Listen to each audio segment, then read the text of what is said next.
नमस्कार दोस्तों, हमारे चैनल में आपका हार्दिक स्वागत है। डीएम और ऑटो चालक के साथ बनी घटना।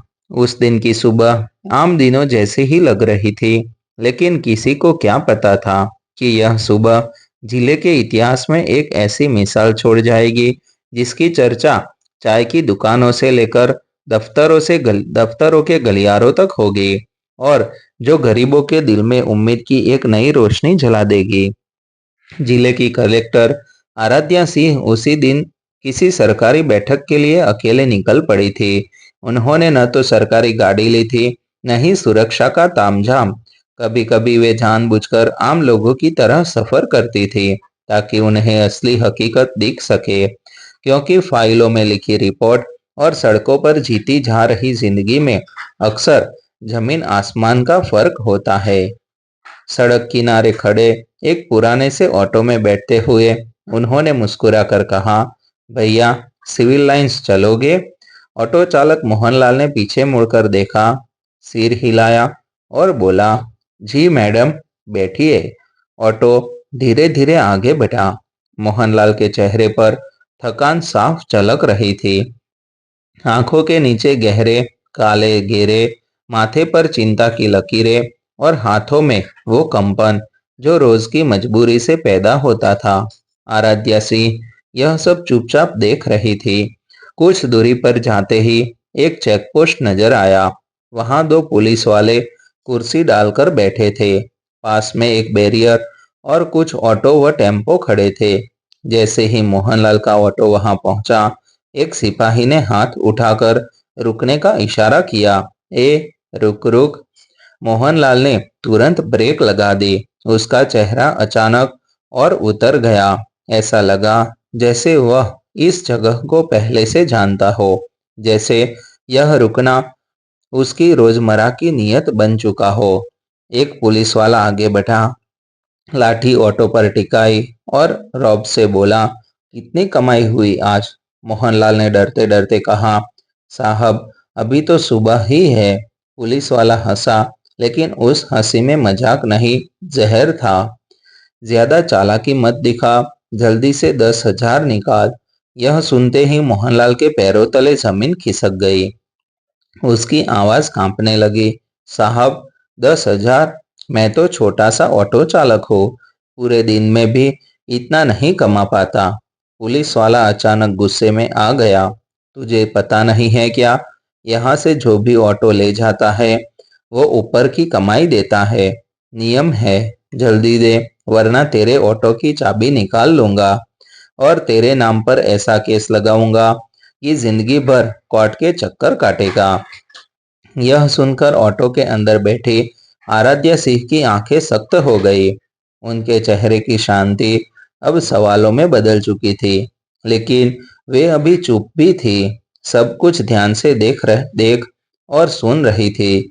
मोहनलाल ने हाथ जोड़ दिए, साहब घर में बीमार माँ है, बच्चे स्कूल जाते हैं, आज कुछ मत कीजिए। पास खड़े दूसरे ऑटो चालक यह सब देख रहे थे, लेकिन किसी की हिम्मत नहीं हो रही थी कि कुछ बोले। सबके चेहरे पर वही डर, वही बेबसी। तभी आराध्या सिंह ऑटो से उतरी। उनकी आवाज शांत थी, लेकिन उसमें एक अजीब सा आत्मविश्वास था। आप ये क्या कर रहे हैं? इस ऑटो वाले को क्यों धमका रहे हैं? पुलिस वाला उन्हें ऊपर से नीचे तक देखकर हंसा, मैडम बीच में मत पड़ो, अपना काम देखो और यहाँ से निकलो। आराध्या ने फिर से कहा, कानून के नाम पर खुलेआम लूट कर रहे हो और कह रहे हो अपना काम देखो। अब पुलिस वाले का गुस्सा सातवें आसमान पर था। उसने ऊंची आवाज में कहा, ज्यादा दिमाग मत चलाओ, अभी थप्पड़ मार दूंगा तो यही गिर जाओगी। यह सुनते ही वहां खड़े लोगों की सांसें थम गई। किसी ने सोचा भी नहीं था कि यह बातचीत यहाँ तक पहुंच जाएगी। मोहनलाल डर के मारे पसीने से तरबतर हो चुका था, लेकिन अगले ही पल जो हुआ उसने सबको हिलाकर रख दिया।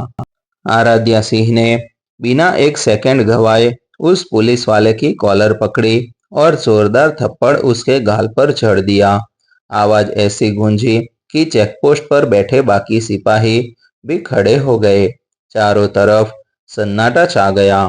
आराध्या सिंह की आंखों में गुस्सा नहीं, बल्कि कानून का आत्मविश्वास था। उन्होंने सख्त आवाज में कहा, मैं इस जिले की कलेक्टर आराध्या सिंह हूँ और तुम मेरे सामने खुलेआम गैरकानूनी वसूली कर रहे हो।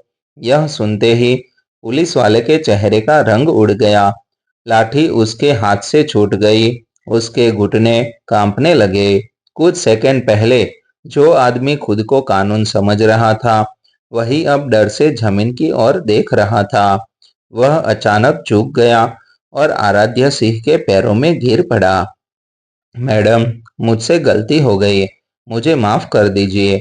आसपास खड़े लोग यह सब अपनी आंखों पर भरोसा नहीं कर पा रहे थे।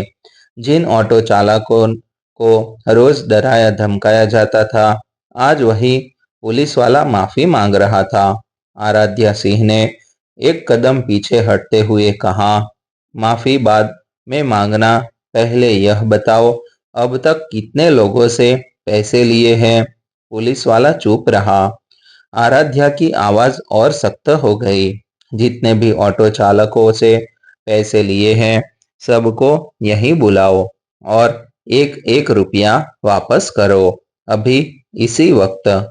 यह सुनकर बाकी पुलिस वालों के चेहरे पर भी डर साफ दिखने लगा। दूर खड़े ऑटो चालकों की आंखों में पहली बार उम्मीद की चमक दिखाई दी। कुछ ने धीरे धीरे ताली बजानी शुरू कर दी, लेकिन यह तो सिर्फ शुरुआत थी, क्योंकि आने वाले समय में इस एक थप्पड़ का असर पूरे जिले की व्यवस्था को हिला देने वाला था। चेक पोस्ट पर मचे उस सन्नाटे के बाद माहौल पूरी तरह बदल चुका था। कुछ मिनट पहले जो जगह डर और मजबूरी का अड्डा थी, वही अब सच और कानून की अदालत बन चुकी थी, जहां हर चेहरा सवाल पूछ रहा था और हर आंख जवाब चाह रही थी।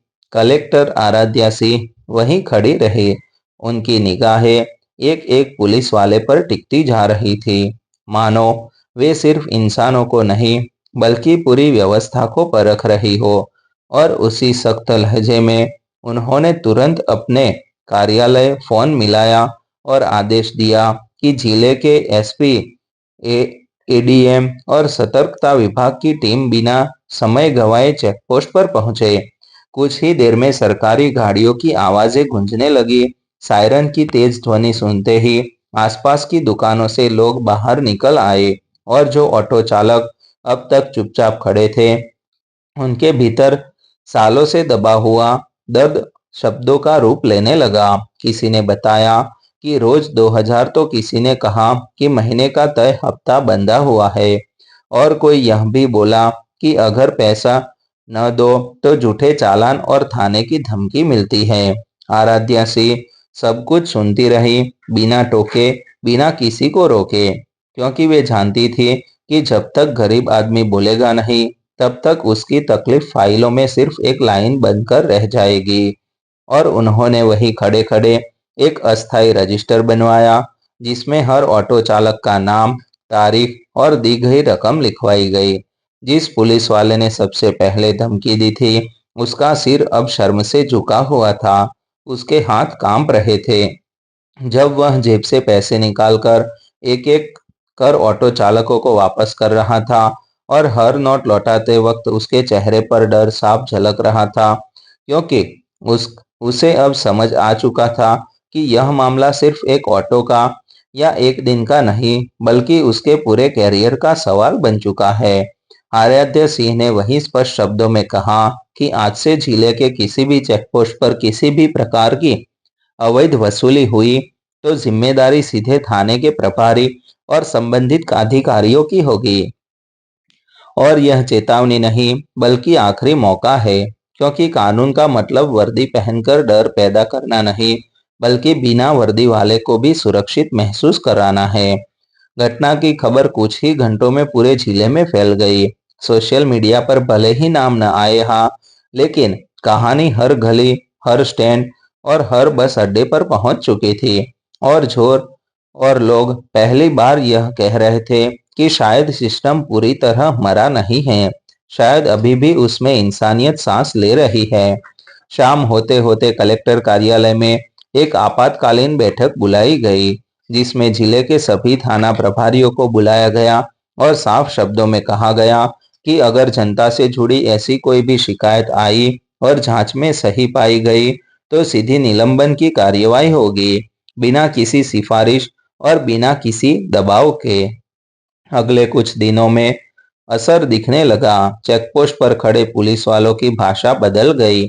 ऑटो चालकों को अब डर नहीं बल्कि सम्मान मिलने लगा और मोहनलाल जैसे लोग जो रोज अपमान पीकर घर लौटते थे, अब सीना तानकर सवारी बैठाने लगे, क्योंकि उन्हें लगने लगा था कि कानून अब सिर्फ किताबों में नहीं बल्कि सड़क पर भी उनके साथ खड़ा है।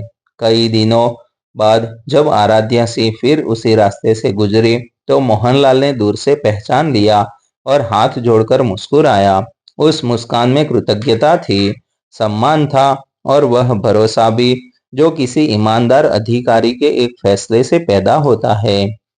और आराध्या सिंह ने फिर सिर हिलाकर जवाब दिया, क्योंकि वे जानती थी कि असली जीत तालियों में नहीं बल्कि उस बदलाव में है जो खामोशी से समाज को बेहतर बना देता है।